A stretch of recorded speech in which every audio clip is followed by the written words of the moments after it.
સમીર મુલતાની. અમારે ઉમરામાં જવાનું હતું સાઉદી અરબ, એના માટે અમે રજી ટૂર પાસે 9 જણાની ટિકિટ બુક કરાવેલ ઉમરાની 4 મહિના એડવાન્સ, જેનું અમે પેમેન્ટ 6 લાખ અરાઉન્ડ આપેલ એને. ટોટલ અમારું આખું ગ્રુપ જે ટોટલ 217 જણા આસપાસ હતું, જેમાં 3 ફ્લાઇટ હતી, 3 ટૂર હતા. 3 ફ્લાઇટ હતી રજી ટૂર્સની, 4 વાગ્યાની, 7 વાગ્યાની અને 12 વાગ્યાની, જેમાં અમારી 12 વાગ્યાની ફ્લાઇટ હતી.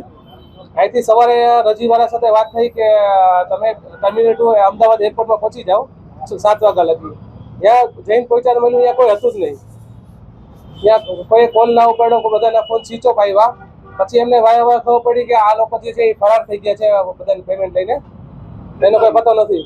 અંદાજે છેતરપિંડી ગણી તો 2.5-3 કરોડ આસપાસ છેતરપિંડી છે, કેમ કે એડવાન્સ બુકિંગ પણ એટલા બધા ના હતા. આ તો 3 ટૂર અમારી હતી, પણ એના સિવાય એડવાન્સ બુકિંગની જે લાલચ આપેલી હતી બધાને ડિસ્કાઉન્ટની, 5 જાન્યુઆરી લગી ડિસ્કાઉન્ટ આપેલ હતું.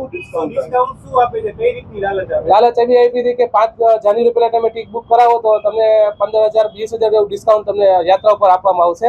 ડિસ્કાઉન્ટ એને કોઈ આઈડિયા નથી, કેમ કે અમારી જે ટૂરમાં આવ્યા હતા એમને આઈડિયા પડ્યો કે આટલા લોકો છે, પણ જે એડવાન્સ બુકિંગ વાળા હતા, કેમ કે ઉમરાનું પેકેજ એ 4-3 મહિના અગાઉ બુકિંગ થતું હોય છે, ઇન્સ્ટન્ટ હોતું નથી. રાજકોટથી હતા, ટંકારાથી હતા, જેતપુર, ગોંડલ, મોરબી, બી ડિવિઝનમાં ફરિયાદ નોંધાવેલ છે. અમે જે કરાવ્યું તો અમે તો ફૂલ પેકેજમાં જ કરાવ્યું, તો આમાં કોઈ ડિસ્કાઉન્ટ નહોતું.